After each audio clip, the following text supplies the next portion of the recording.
Once upon a time, in a quaint little town nestled deep within an ancient forest, there stood an old abandoned mansion that loomed like a scar upon the land. The trees around it grew unnaturally tall and twisted, their branches clawing at the sky as though trying to escape the shadow of the house itself. Moss crept up the mansion's cracked stone walls, ivy strangled its windows, and the iron gates that once welcomed guests now hung crooked and rusted, groaning softly whenever the wind stirred. The townsfolk avoided the place. They spoke of it only in hushed voices, usually after sunset, when courage waned and imagination grew wild. Children were warned never to wander too close, and travelers passing through were advised to take the longer road rather than risk cutting through the woods near the mansion. Stories passed from generation to generation, stories of a wealthy family who once lived there, of sudden tragedy, of madness, betrayal, and death. Some claimed screams could still be heard on moonless nights, echoing faintly from the ruins. Others swore they had seen lights flicker behind the broken windows, as if someone, or something, still walked its halls. No one truly knew the full truth. And those who might have known were long dead. Among the younger residents of the town, however, the mansion was more than a source of fear. It was a challenge. Sarah had always been the adventurous one. From childhood, she had felt an irresistible pull toward the unknown, abandoned places, forgotten stories, unanswered questions. Where others felt fear, she felt curiosity. Where others hesitated, she stepped forward. To her, the mansion was not a curse but a mystery waiting to be solved. Jack, on the other hand, believed fear itself was the real monster. He was logical, grounded, and openly skeptical of anything supernatural. Ghost stories, he insisted, were nothing more than exaggerated tales born from ignorance and boredom. He relished the chance to prove everyone wrong. Emily was different still. She was deeply curious, but her curiosity came with sensitivity. She felt things, emotions, atmospheres, unspoken truths. When she entered a room, she sensed its history, as though the walls whispered secrets meant only for her. Though she loved mysteries, fear often followed close behind. Then there was Michael, the thrill seeker.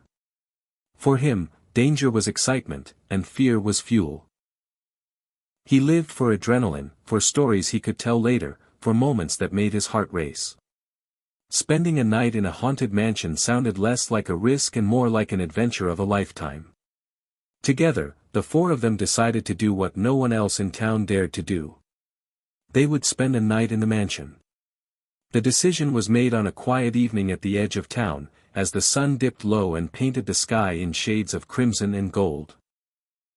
Sarah brought up the idea casually at first, half expecting the others to laugh it off. Instead, Michael's eyes lit up immediately. Jack smirked, confident he would finally debunk the legends. Emily hesitated, her fingers tightening around the strap of her bag, but curiosity won over fear.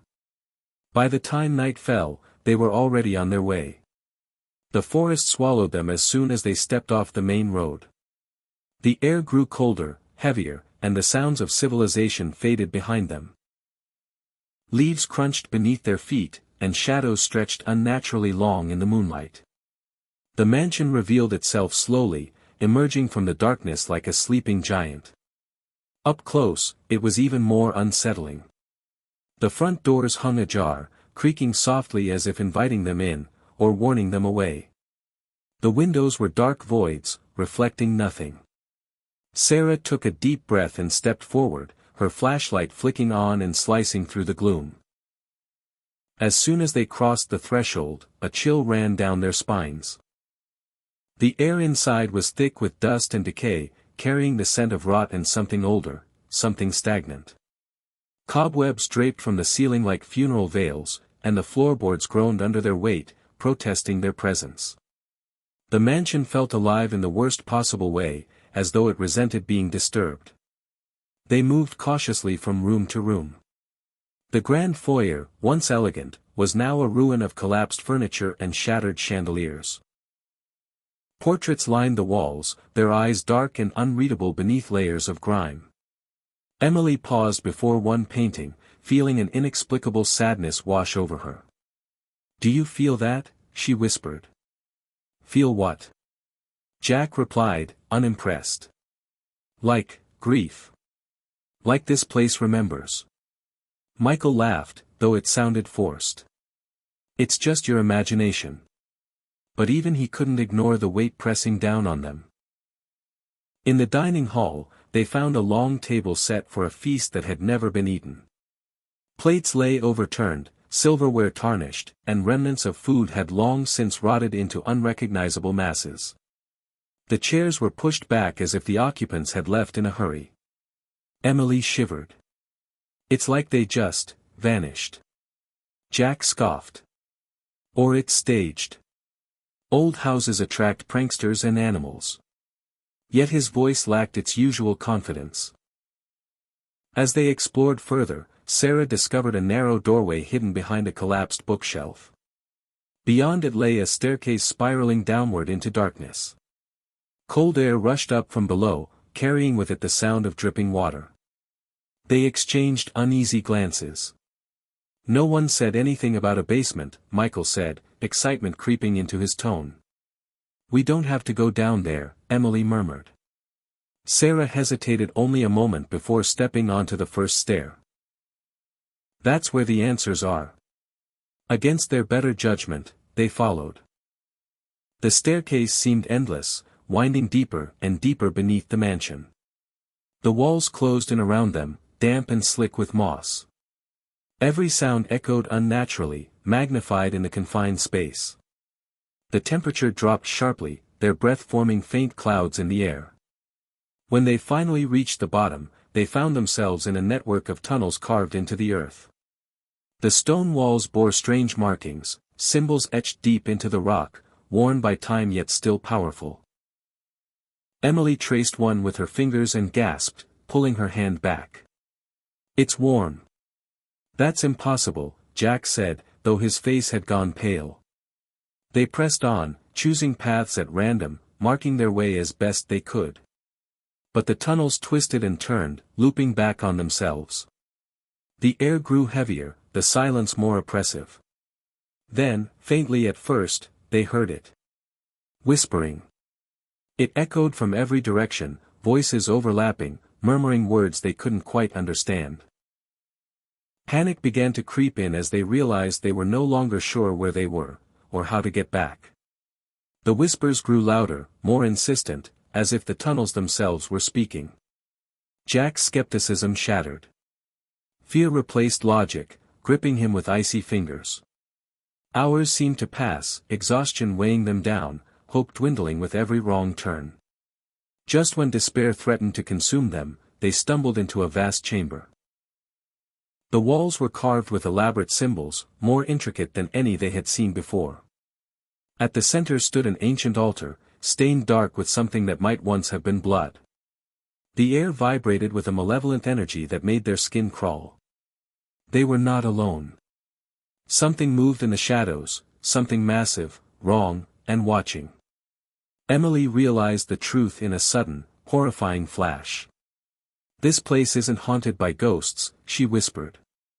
"It's haunted by something worse." The creature revealed itself with a deafening roar, emerging into the light. Its form was grotesque, a twisted fusion of human and monster, its eyes glowing with hatred and pain. The tunnels erupted with echoes of their screams as they ran. The creature pursued them relentlessly, faster than should have been possible. In the chaos, they were separated, each one lost to the darkness. Sarah ran until her lungs burned, until her legs trembled. She could hear the creature behind her, its footsteps pounding closer. At last, she found herself trapped in a small chamber, nowhere left to run. Desperation took over. She grabbed a rusted pipe from the floor and turned to face her fate. But before the creature could strike, a blinding light filled the chamber. The darkness recoiled, and the creature screamed, not in rage, but in anguish. As the light intensified, the truth was revealed. The monster was no monster at all. It was the tortured spirit of the mansion's former owner, twisted by grief, betrayal, and unspeakable rituals meant to defy death itself. Trapped between worlds, consumed by regret, it had become something unrecognizable. With a final, mournful wail, the spirit dissolved into nothingness. Silence fell. Sarah emerged from the mansion at dawn, shaken but alive. One by one, her friends appeared from the trees, bruised, exhausted, but alive. None of them spoke as they left the forest behind. They never returned. The mansion still stands, abandoned and silent, its dark secrets buried beneath dust and decay. A warning etched into the land itself, a reminder that some truths are better left undiscovered, and some doors should never be opened. Don't forget to subscribe our channel.